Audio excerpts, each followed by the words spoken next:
Good morning mga be! This is your Ate Ann, short for Ann Sharina, at samahan niyo ko sa aking mini vlog era.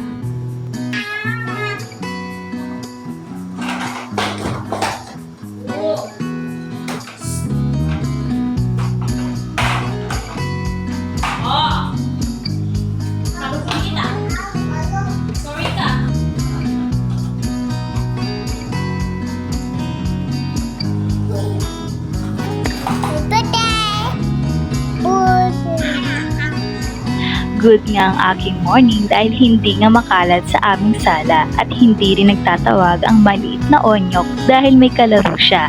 Nandito ang aking pamangkin at naglalaro sila sa loob ng bahay. Hindi ko alam kung ako lang pero hindi ko sila pinapalabas dahil maraming ang tricycle sa labas ng aming bahay. Pagkatapos ko sa sala ay dumiretso ako dito sa kusina para maglinis. Naisip ko nga rin na wala naman akong ibang gagawin kaya maglinis na lang ako para maging malinis sa paningin. Bago ko nga pala simulan ng paglilinis ay tinanggal ko muna yung mga bagay na nakapatong dito sa lababo. Para nga wala nakasagabal kapag magwawalis na ako at saka mag-aagim. Habang pala naglilinis ako dito, iniisip ko kung kailan ko mapapagawa to. Charot. Iniisip ko kung paano ko malilinisan ng maayos to kung ganitong ang dami-dami pang kailangan alisin.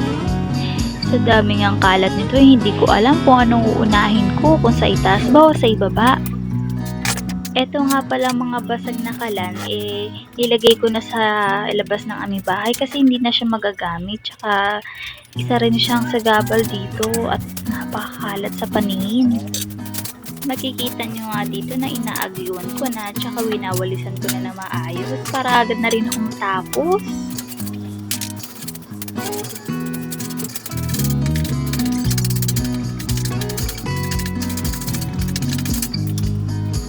Pagkatapos ko nga dyan sa taas ng lababo ay lumipat ako dito sa ibaba niya. Winalisan ko na maayos tsaka inagiwan ko rin para maalis yung mga sapot.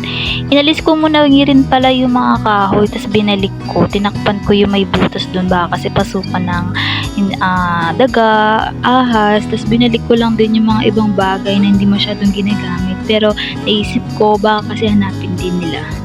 Hindi ko lang na-videoan sa part na to pero tapos na ako maglinis. Sana nagustuhan nyo at salamat sa panonood. Like and follow!